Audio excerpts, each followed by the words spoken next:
আসসালামু আলাইকুম। আজকের এই ভিডিওতে আবারও সবাইকে স্বাগত জানাচ্ছি। আজকে আমি যে বিষয় নিয়ে আলোচনা করব সেটা হচ্ছে ইংলিশ গ্রামারের একটা গুরুত্বপূর্ণ পার্ট, একটা গুরুত্বপূর্ণ অংশ, যেটাকে আমরা বলি মডেল ভার্ব। এই মডেল ভার্ব অনেকগুলি রয়েছে, তার মধ্যে উল্লেখযোগ্য এবং বেশি ব্যবহৃত যে মডেল ভার্বটা রয়েছে তার সম্পর্কে আজকে আমরা বিস্তারিত আলোচনা করব। এই আলোচনায় থাকবে নিড সম্পর্কে। এই নিড কথাটার অর্থ হচ্ছে দরকার। আমাদের জীবনে বেঁচে থাকার জন্য অনেক কিছুই দরকার। এই যে দরকার, এই দরকার সম্বন্ধীয় যতগুলো বাক্য, যতগুলো সেন্টেন্স এবং যতগুলো ওয়ার্ড তৈরি করা যায়, এই নিড সম্পর্কীয় যতগুলো দরকার রিলেটেড বা নিড রিলেটেড যতগুলো সেন্টেন্স আমরা গঠন করতে পারবো, তার আজকে নিয়ম এবং রীতিগুলো আমরা জানবো খুব সূক্ষ্মভাবে। সুপ্রিয় শিক্ষার্থীরা, আমরা যদি এই নিড তথা আজকের এই ভিডিওটা যদি ভালো করে আমরা দেখি, তাহলে দেখবো যে নিড সম্পর্কে আমাদের আর কোনো সমস্যা হচ্ছে না। তাহলে আমরা জানলাম নিড কথার অর্থ হচ্ছে কি, দরকার। আমাদের জীবনে চলার পথে বা কথা বলার ক্ষেত্রে আজকে আর বেশি দেরি নয়, আজকে আমরা মূল আলোচনায় যাব। সঙ্গে থাকো। দেখো, আমি প্রথমে একটা চার্ট এখানে তৈরি করব। এই চার্টটাকে খুব গুরুত্বপূর্ণভাবে আমাদেরকে ফলো করতে হবে এবং খুব নিখুঁতভাবে সেটাকে বোঝার চেষ্টা করতে হবে, তাহলে আমরা জানতে পারবো। আমি এখানে কতগুলো সাবজেক্ট লিখব।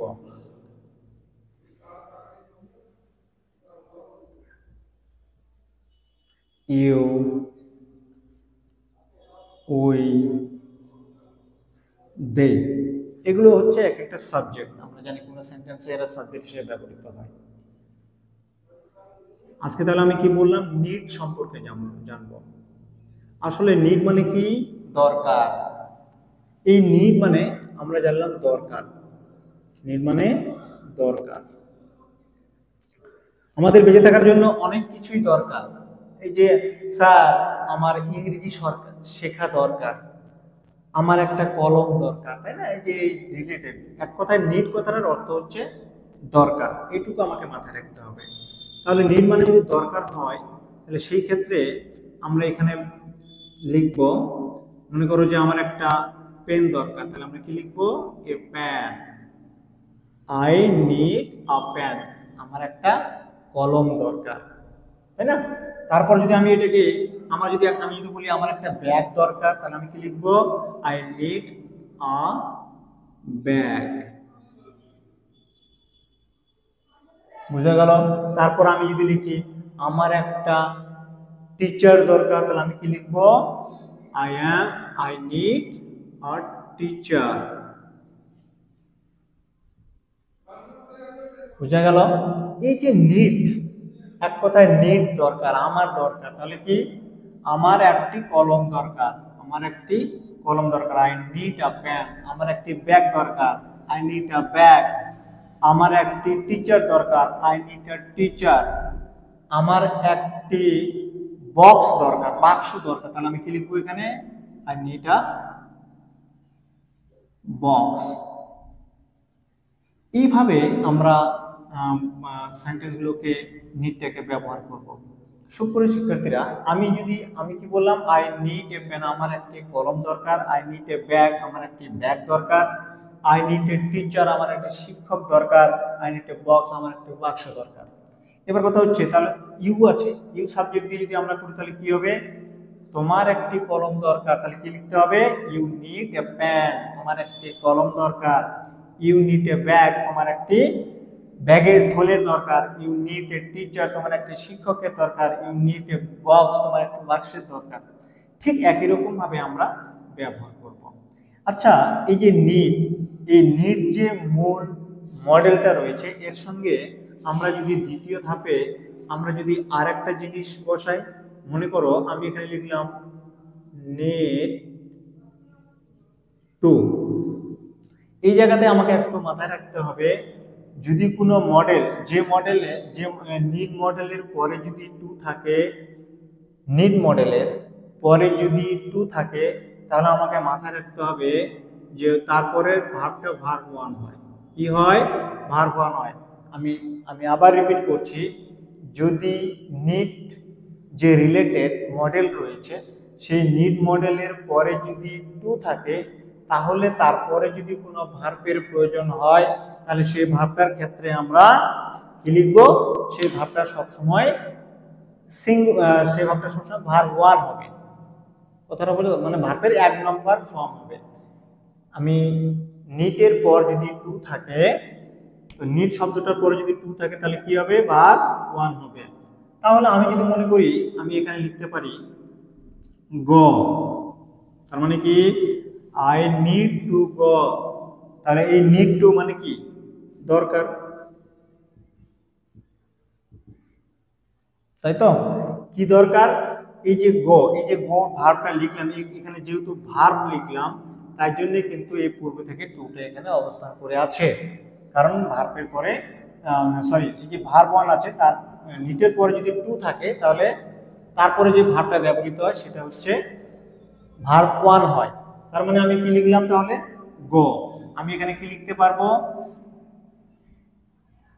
গো ভার্ব লিখলাম, তারপর প্লে, তাই না, তারপর ইট, তারপর রাইট, মনে করো একটা ভার্ব লিখলাম। এই যে এখানে যে কটা ভার্ব লিখলাম এগুলো কিন্তু সব ভার্ব ওয়ান, কেন, কারণ নিটের পরে টু ব্যবহার হয়েছে। নিটের পরে যদি টু থাকে তাহলে তার পরের যে ভার্বটা হয় সেটা সাধারণত ভার্বের 1 নম্বর ফর্ম হয়, তথা ভার্ব ওয়ান হয়। বুঝে গেছে? তাহলে আমরা যদি এই সেন্টেন্সটাকে আবার এইভাবে গঠন করে এই সাবজেক্টগুলো যদি আমরা ব্যবহার শিখি তাহলে দেখবো কেমন করে ব্যবহার করছি। আই নিড টু গো, আমার কি, আমার গো মানে কি যাওয়া, তাহলে কি নিড টু মানে কি দরকার, আই নিড টু গো, আমার কি দরকার, আমার যাওয়া দরকার। বোঝা গেল? আই নিড টু গো, আমার যাওয়া দরকার, আমার খেলা দরকার, তাহলে আমার আই নিড টু প্লে, আমার খাবার দরকার, আই নিড টু ইট, আমার লেখা দরকার, I need two right. Clear? মনে হয় বোঝাতে পেরেছি। আর একটু ভালো করে বোঝার আমরা চেষ্টা করব। আমরা যদি ইউ দিয়ে কই তাহলে কি হবে, তোমার যাওয়া দরকার, তাহলে কি বলবো, ইউ নিড টু গো, তোমার যাওয়া দরকার। আমি যদি বলি তোমার খেলা দরকার তাহলে ইউ নিড টু প্লে, তোমার পড়া দরকার, ইউ নিড টু রিড, তোমার লেখা দরকার, ইউ নিড টু রাইট। বুঝে গেল? ঠিক একই রকম ভাবে এই সাবজেক্টগুলোর ক্ষেত্রে আমরা এই নিড মডেল ভার্বটার ব্যবহারটা শিখব। আচ্ছা, এই যে আমি কি বললাম তাহলে, এটা আমাকে খুব গুরুত্বপূর্ণভাবে মাথায় রাখতে হবে। নিটের পরে যদি টু থাকে তাহলে ভার্বটা কি হয়, ভার্বটা ওয়ান হয়, ভার্ব ওয়ান হয়। তাহলে এগুলো সব কি ভার্ব ওয়ান। ক্লিয়ার? এই যে নিড টু, এবার আমরা চলে আসব, তাহলে নিড মানে দরকার, নিড আমরা জানলাম। এবার নিড টু আছে মানে আমাকে ভার্ব ওয়ান হবে। এবার আমি যদি এটাকে আমার ডোন্ট দিয়ে যদি ব্যবহার করি, এটা যদি নেগেটিভ করি তাহলে কি হবে, ডোন্ট নিড টু,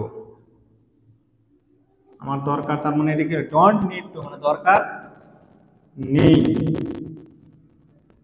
দরকার নেই, তাই না, দরকার নাই মানে নেই, যাই হোক ডোন্ট নিড টু মানে দরকার নেই। নিড টু মানে যদি দরকার হয় তাহলে ডোন্ট নিড টু দরকার নাই, তাহলে এই ক্ষেত্রে আমি কি বলবো, আমি যদি বলি আমার যাওয়ার দরকার নাই তাহলে আমি কি বলবো, I don't need to go, আমার যাওয়ার দরকার নেই। আমি যদি বলি আমার খেলার দরকার নেই তাহলে আমি কি বলবো, I don't need to play, আমার খেলার দরকার নেই। আমি যদি বলি আমার খাবার দরকার নেই তাহলে আমাকে কি বলতে হবে, আই ডোন্ট নিড টু ইট, আমার লেখার দরকার নাই তাহলে আমাকে বলতে হবে, I don't need two right. বোঝা গেল? এই যে ডন্ট কথা আমি ব্যবহার করলাম, এটা ছিল আমার দরকার, এটা ছিল দরকার নেই, এটা হচ্ছে দরকার, এটা হচ্ছে দরকার নেই। তাহলে এটা ডন্ট মানে দরকার নেই, নিড টু মানে দরকার আছে বা দরকার। তো টু থাকলে আমরা জানি ভার্বের 1 নম্বর ফর্ম হবে।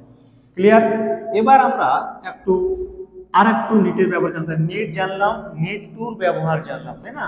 এবার নিড রিলেটেড বা ডন্ট নিড টু আমরা জানলাম, ডন্ট কথাটা এটার নেগেটিভ করলাম আমি, যাই হোক। এবার দেখো, এবার যদি আমি এখানে লেখাই নিড মানে আমরা জানলাম তাহলে কি দরকার, আমি যদি এখানে লিখি নিড টুর সঙ্গে যদি আমি বি কথাটাকে যোগ করি, be, need to be, be মানে কি আমরা জানি হওয়া বা হও, বি মানে হওয়া বা হও, এই যে বি মানে হওয়া বা হওয়া যদি হয় তাহলে নিড টু বি মানে হওয়া দরকার, নিড মানে দরকার, নিড টু মানে দরকার, বি মানে হওয়া। তার মানে এটাকে যদি আমি বাংলা করি তাহলে কি দাঁড়াচ্ছে, হওয়া দরকার। কি দরকার, হওয়া দরকার। এখানে একটা জিনিস মাথায় রাখতে হবে, যখন নিড বা নিড টুর পরে বি কথাটা থাকবে, যখন নিড টুর পরে বি কথাটা থাকবে, তখন তারপরে কখনোই কিন্তু একটা ভার্ব ব্যবহৃত হতে পারে না। বি যখন থাকবে তখনই মনে করবে যে তারপরে একটা অ্যাডজেক্টিভ থাকবে, অ্যাডজেক্টিভ থাকবে। বেশিরভাগ ক্ষেত্রে আমি বলতে চাই যে নিড টুর পর নিড টু যখন থাকবে তারপরে ভার্ব ওয়ান হবে, কিন্তু নিড টু বি যখন থাকবে তারপরে কিন্তু অ্যাডজেক্টিভ হবে। আমি যদি এরকম যদি লিখি, মনে করো যে গুড, তাহলে কি দাঁড়ালো, need to be good, I need to be good, বা you need to be good, we need to be, we need to be, আমাদের নিড টু বি মানে হওয়া দরকার। কি হওয়া দরকার, গুড। বুঝা গেল? যদি আমি বলি স্মার্ট, তাহলে আমার কি, আমার স্মার্ট হওয়া দরকার, তাহলে আমি কি বলবো, I need to be smart, আমার স্মার্ট হওয়া দরকার। আমি যদি বলি হ্যাপি, আমার খুশি হওয়া দরকার, তাহলে আমাকে কি বলতে হবে, I need to be happy. তার মানে বি পরে যতগুলো ওয়ার্ড আমি ব্যবহার করছি এগুলোর প্রত্যেকটা কিন্তু কি এক একটা অ্যাডজেক্টিভ, তাই না?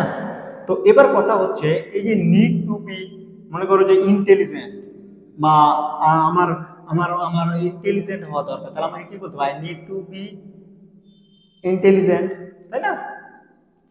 এবার দেখো এই যে গুড, স্মার্ট, হ্যাপি আমি লিখলাম, এগুলো হচ্ছে এক একটা অ্যাডজেক্টিভ। স্মার্ট লিখলাম, ঠিক আছে। এবার চলে আসো এই নিড টু হওয়া দরকার, এরপরে যদি আমি নট কথাটাকে যোগ করি এখানে, ডন্ট, ডন্ট লিখলাম, ডন্ট নিড টু বি লিখতেছি। এবার ডন্ট আর এটাকে এখানে লিখে নিলাম, নিড টু বি, তাই না? ডন্ট নিড টু বি মানে আমার হওয়া দরকার নাই, আমার হওয়ার দরকার নাই। মনে করো যে আমি এখানে আরো একটা সেন্টেন্স লিখলাম ফ্যাট, ফ্যাট মানে কি, মোটা। তাহলে I need to be fat, আমার মোটা হওয়া দরকার, আমি এমনিতেই পাতলা আছে, তাই না? তাই জন্য আমার মোটা হওয়া দরকার, তাহলে আমাকে কি বলতে হবে, I need to be fat, আমার মোটা হওয়া দরকার। আমার জ্ঞানী হওয়া দরকার, তাহলে I need to be wise, আমার জ্ঞানী হওয়া দরকার। তোমার জ্ঞানী হওয়া দরকার, you need to be wise, তোমার জ্ঞানী হওয়া দরকার। বোঝা গেল? এই যে দরকার রিলেটেড যতগুলো ওয়ার্ড, সেই নিড কথাটার ব্যবহারটা আজকে আমরা শিখছি একটা ভিডিওতে। ইনশাল্লাহ আশা করব টোটালটাই আলোচনা করার চেষ্টা করছি, খুব ভালো করে বুঝবে তাহলে হবে। Don't need to be, don't need to be মানে নিড টু বি মানে দরকার, হওয়া দরকার, নিড টু বি মানে হওয়া দরকার, তার সঙ্গে তাহলে কি যোগ করলাম আমি, নিড, নিড কথাটা পূর্বে যোগ করলাম। ডোন্ট নিড টু বি মানে আমার হওয়ার দরকার নেই। তাহলে আমি যদি বলি আমার ভালো হওয়ার দরকার নেই, তাহলে আমাকে কি বলতে হবে, I don't need to be good, আমার ভালো হওয়ার দরকার নেই। আমি যদি বলি আমার স্মার্ট হওয়ার দরকার নেই, তাহলে আমাকে কি বলতে হবে, I don't need to be smart, আমার স্মার্ট হওয়ার দরকার নেই। আমার খুশি হওয়ার দরকার নেই, তাহলে আমাকে বলতে হবে, I don't need to be happy, আমার মোটা হওয়ার দরকার নেই। আমি বলি আমার মোটা হওয়ার দরকার নেই, তাহলে আমাকে বলতে হবে, I don't need to be fat. এই যে এইভাবে আমাদেরকে পজিটিভ নেগেটিভ ওয়ার্ডগুলোকে আমরা তৈরি করতে পারবো সঙ্গে সঙ্গে। তাহলে আমরা কি জানলাম, নিড জানলাম, নিড টু জানলাম, নিড টু বি জানলাম। এবার আমরা যেটা জানবো সেটা হচ্ছে নিড হ্যাভ। নিডের আরো একটা ব্যবহার আমরা শিখবো এখানে, মনে করো নিড হ্যাভ। এই যে need have, need have, need have, এই নিড মানে দরকার আমরা জানি, হ্যাভ মানে ছিল অর্থ ব্যবহার হবে এখানে। তাহলে আমার কি হবে, দরকার ছিল, কি ছিল, দরকার ছিল। নিড হ্যাভ মানে দরকার ছিল। তাহলে আমি যদি বলি আমার দরকার ছিল, তাহলে আমাকে কি বলতে হবে, আই নিড হ্যাভ, আমার দরকার ছিল। বোঝা গেল? এখানে একটা কথা মাথায় রাখতে হবে, যখনই নিটের পরে হ্যাভ কথাটা থাকবে, কোন কথাটা, হ্যাভ কথাটা থাকবে, তখন সবসময় আমার যেরকম নিটের পর টু কথাটা ছিল, আমার ভার্ব ওয়ান হয়েছিল। যেহেতু এখানে নিটের পরে হ্যাভ কথাটা আছে, তাই জন্য আমার এখানে ভার্বটা কিন্তু ভার্ব 3 হবে, 3 নম্বর ফর্ম হবে ভার্বের। তাহলে আমি যদি বলি আমার যাওয়ার দরকার নাই, আমার যাওয়ার দরকার নাই, তাহলে আমি কি বলবো? আমার দরকার ছিল, সরি আমার দরকার নাই, এরকম আমি বলছি আমার যাওয়ার দরকার ছিল, তাহলে আমাকে কি বলতে হবে? আই নিড হ্যাভ, আমি কি বললাম? ভার্বের 3 নম্বর ফর্ম হবে গন। তারপর মনে করো যে রিটেন,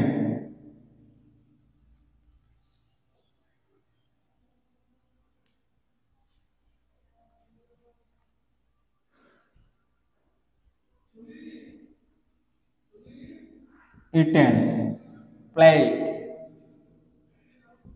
তাই না? এই যে আমি এখানে যতগুলো ভার্ব লিখলাম সেই ভার্বগুলো কিন্তু ভার্বের 3 নম্বর ফর্ম বসিয়েছে এখানে, দেখো কেন? তার কারণ হচ্ছে গ্রামার বলছে যদি নিড মডেলের পরে যদি হ্যাভ কথাটা থাকে তাহলে তার পরের ভার্বটা সবসময় 3 নম্বর ফর্মে থাকে বা 3 নম্বর ফর্ম হয়।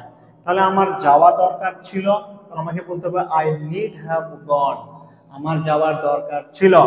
আমি যদি বলি আমার লেখা দরকার ছিল, তাহলে আই নিড হ্যাভ রিটেন, আমার লেখার দরকার ছিল। আমি যদি বলি আমার খাবার দরকার ছিল, তাহলে আই নিড হ্যাভ ইটেন, আমার খাবার দরকার ছিল। আমার খেলা করা দরকার ছিল, আমার খেলার দরকার ছিল, তাহলে আমাকে বলতে হবে I need have played.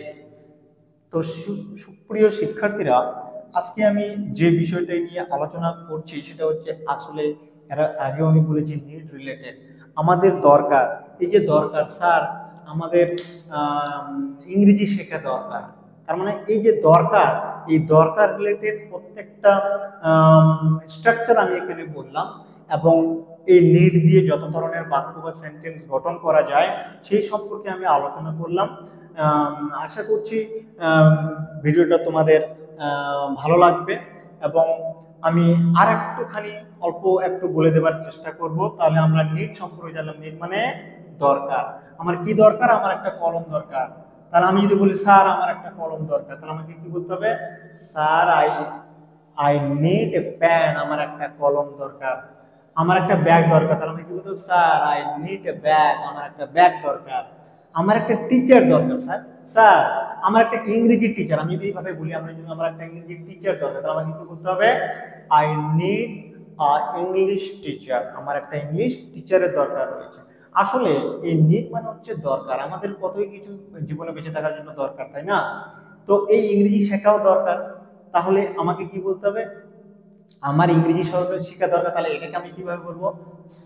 Sir আমার ইংরেজি শেখা দরকার, এই কথাকে আমি কিভাবে বলবো? আমাকে বলতে হবে sir I need to learn English, তাই না? এবার কথা হচ্ছে যে দরকার রিলেটেড আমরা বললাম। এবার যদি নিডের পর এই নিড যে মডেলটা রয়েছে এরপর যদি টু থাকে, তাহলে আমি কি বললাম? তারপরের ভার্বটা ভার্ব 1 হবে সব সময়। তার মানে আমি যদি বলি আমার যাওয়া দরকার, তাহলে আমাকে কি বলতে হচ্ছে? ইউ নিড টু গো, কারণ এখানে ভার্বের 1 নম্বর ফর্ম বসেছে। আমার খেলা দরকার, আই নিড টু প্লে। আমার খাবার দরকার, আই নিড টু ইট। আমার লেখা দরকার, আই নিড টু রাইট। এই ক্ষেত্রে এই ভার্ব, এই সাবজেক্টগুলোকে আমরা ইচ্ছা মতো ব্যবহার করতে পারবো প্রত্যেকটা মডেলের সঙ্গে, তাই না? এবার ঠিক একই রকম মনে করো যে আমার দরকার নাই, আমার যাওয়ার দরকার নাই, তাহলে আমি কি বলবো? I don't need to go, আমার যাওয়ার দরকার নাই। আমার লেখার দরকার নাই, তাহলে আমাকে বলতে হবে I don't need two right, আমার লেখার দরকার নাই। আমার পড়ার দরকার নাই, I don't need to read, আমার পড়ার দরকার নেই। আমার কথা বলার দরকার নেই, আমাকে কি বলতে হবে? I don't need to talk, আমার কথা বলার দরকার নাই। তো এইভাবে আমাদের প্র্যাকটিস করতে হবে। এই যে টেবিলটা বা এই যে চার্টটা আমি এখানে দিলাম, এই নিড রিলেটেড কত রকম ভাবে সেন্টেন্স আমরা গঠন করতে পারি সেটাই আমি এখানে আলোচনা করলাম। তারপরে মনে করো যে ওই এখানে নিড টু বি, বি মানে হওয়া, আমি বললাম টু বি। যে টু বি, টুর পরে নিড টু কথাটার পরে যদি বি থাকে তাহলে কি হয়? আমরা জানি অ্যাডজেক্টিভ ব্যবহৃত হয়। আমি যদি বলি এটা আমার আমার ভালো হওয়া দরকার, তাহলে আমাকে বলতে I need to be good. I need to be good, আমার ভালো হওয়া দরকার। আমার স্মার্ট হওয়া দরকার, তাহলে আমাকে বলতে I need to be smart. আমার হ্যাপি হওয়া দরকার, আমার খুশি হওয়া দরকার, তাহলে আমাকে বলতে I need to be happy. আমার মোটা হওয়া দরকার, তাহলে আমাকে বলতে হবে I need to be fat. আমাকে বলতে হবে জ্ঞানী হওয়া দরকার, তাহলে আমাকে কি বলতে হবে? দরকার, হওয়া, বি মানে হওয়া, কি হওয়া দরকার, জ্ঞানী হওয়া দরকার। তাহলে আমি কিন্তু I need to be wise, আমার জ্ঞানী হওয়া দরকার। সো বন্ধুরা, এই যে ডন্ট কথাটাকে যখন যোগ করি তখন এটা আবার নাম, আমার ভালো হওয়া দরকার নাই, I don't need to be good, আমার স্মার্ট হওয়ার দরকার নাই, I don't need to be smart, আমার ইন্টেলিজেন্ট হওয়ার দরকার নাই, I don't need to be intelligent, তাই না? তো এবার নিড হ্যাভ যখন আমি বলছি তখন ছিল অর্থে ব্যবহৃত হচ্ছে, আর হ্যাভ যখন থাকবে টুর পরে, যখন নিড মডেলের পরে যখন টু কথাটা থাকবে তখন আমরা তারপরে কি করেছিলাম, তারপরে ভার্ব ওয়ান করেছিলাম। নিড টু বি যখন আমরা করেছিলাম তারপরে আমরা কিন্তু ভার্ব বসাইনি, তারপরে আমরা অ্যাডজেক্টিভ বসিয়েছিলাম, তাই না? তারপরে নিড হ্যাভ যখন ছিল তাহলে সেই ক্ষেত্রে ছিল অর্থে ব্যবহার হচ্ছে, তো ছিল অর্থে যখন আমরা ব্যবহার করব তখন ভার্বের 3 নম্বর ফর্ম হবে। তাহলে এই জিনিসগুলো একটুখানি মাথায় রেখে যদি কনসেপ্টটাকে ভালো করে মাথার মধ্যে ঢুকিয়ে নেওয়া যায়, ইনশাল্লাহ আমি মনে করছি যে নিড সম্পর্কীয় আর কোনো অসুবিধা তোমাদের থাকতে পারে না। তো সো বন্ধুরা, আজকের এই ভিডিওতে এতটুকুই ছিল। যদি ভিডিওটা ভালো লাগে থাকে অবশ্যই লাইক করবে এবং আমাকে কমেন্ট করে জানাবে যে কেমন হয়েছে ভিডিওটা। যদি উপকৃত হও তাহলে আমাকে ভালোবাসা দিবে, এই কামনা করে আজকের মতো এখানে সমাপ্ত করছি। ধন্যবাদ।